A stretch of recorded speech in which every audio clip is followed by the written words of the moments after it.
రామ రామ రామ రామ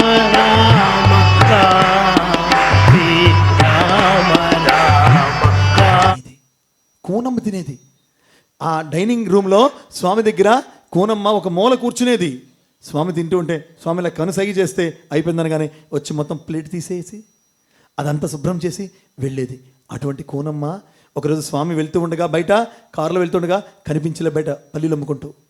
అప్పుడు వెంటనే ఎక్కడుంది కూనమ్మ? అప్పుడే డాక్టర్ పద్మనాభం గారు వచ్చారు. డాక్టర్ పద్మనాభం గారు ఎక్కడి నుంచి? బెంగళూరు నుంచి వచ్చారు. పద్మనాభం అని కారు వేసుకొని వెళ్ళారు. ఎవరింటికి వెళ్ళారు? కోనం ఇల్లు అవుతుంది. సందులలో గొంతులలో ఎక్కడుండకూడదు తెలీదు. వెళ్ళారు. వెళ్ళిసేకర్లా కడుపు నొప్పితో తీవ్రమైన జ్వరంతో బాధపడుతూ స్వామి స్వామి స్వామి అని ఏడుస్తున్నది. కూనమ్మ ఒంటి మీద స్పృహ లేదు. అప్పుడు స్వామి ఆమెను తెచ్చి ఎత్తి పడుకోబెట్టి కారులో వెనక కూర్చోబెట్టి స్వామి వెనక పడుకోబెట్టి స్వామి జనరల్ హాస్పిటల్కి వెళ్తుంటే ఆ పద్మనాభం గారికి ఆ గీతాసుద్ధికి కూడా ఇద్దరికి, మీరు తీసుకెళ్ళండి కూనమ్మని, నాకు పని ఉంది, నేను నిలయంకి వెళ్తాను స్వామి చెప్పారు. చాలా జాగ్రత్తగా వినండి.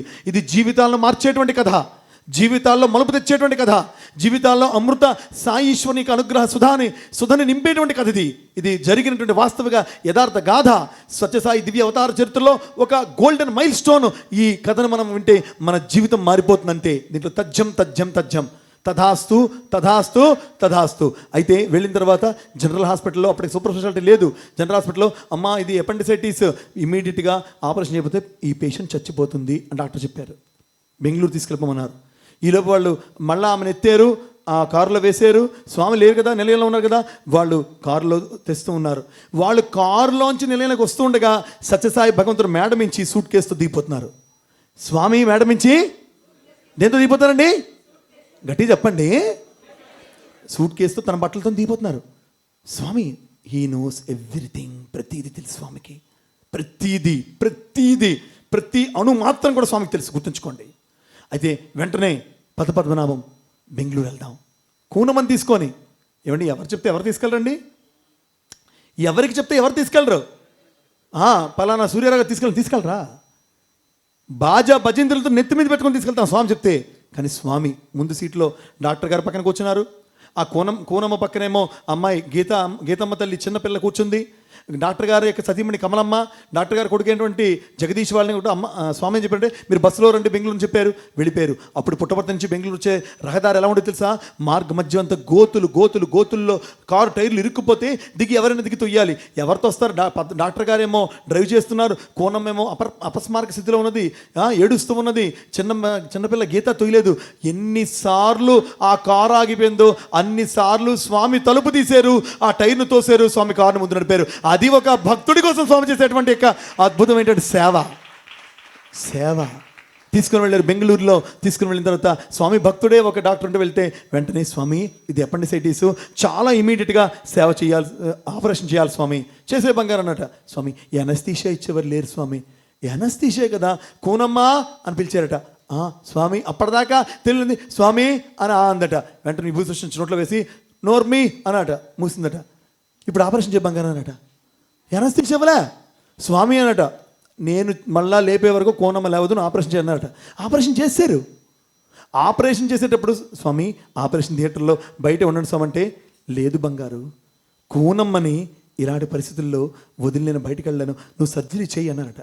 స్వామి ఇక్కడ మీరు కూర్చోడానికి కుర్చీ కూడా లేదంటే, అక్కడే ఖాళీ నీటి కొండ ఉంటే నీటి కొండను తిరగేసి వేసుకొని ఆపరేషన్ కూడా ఆపరేషన్ ఇట్లా కూర్చున్నటువంటి అపరమైనటువంటి ప్రేమామృతమూర్తి అండి మన స్వామి. అది అపరమైన ప్రేమామృతమూర్తి. మొన్న ఇంకా తెలివి రాలేదు, ఆపరేషన్ అయిపోయింది, సక్సెస్. అప్పుడు డాక్టర్ పద్మనాభం గారి ఇంటికి వెళ్ళారు. ఆవిడ ఇంకా రాలేదు. ఎవరు? పద్మనాభం గారి వైఫ్ ఇంకా బెంగళూరు రాలే. బస్సులో ఈ పద్మనాభం ఆకలిస్తుంది, స్వామికి అన్నం పెట్టాలి. పద్మనాభం గారికి ఎప్పుడు కనీసం పొయ్యి వెలిగి ముట్టించడం రాదు. గీతమ్మ చిన్నపిల్ల ఏం చేయలేదు. స్వామి అన్నారు, బంగారు ఏం తిందాం అన్నట. స్వామి నాకు వంట రాదు స్వామి, ఇంటామె ఇంకా రాలేదు స్వామి, ఏం చేయమంటారంటే, నీ బుర్రకాయ నువ్వు కూర్చో అని స్వామి వంటింట్లోకి వెళ్ళి స్వామి అన్నము మిరియాల చారు వండి పద్మనాభన్ గారికి గీతమ్మకి పెట్టి స్వామి తిన్నారు. ఎంత భక్తులంటే ఎంత ప్రేమ అండి. అతనికి ఉన్న ప్రేమ ఏంటి, అతనికి ఉన్న తత్వం ఏంటి. మనం ఆ ప్రేమను కలిగి ఉండాలి.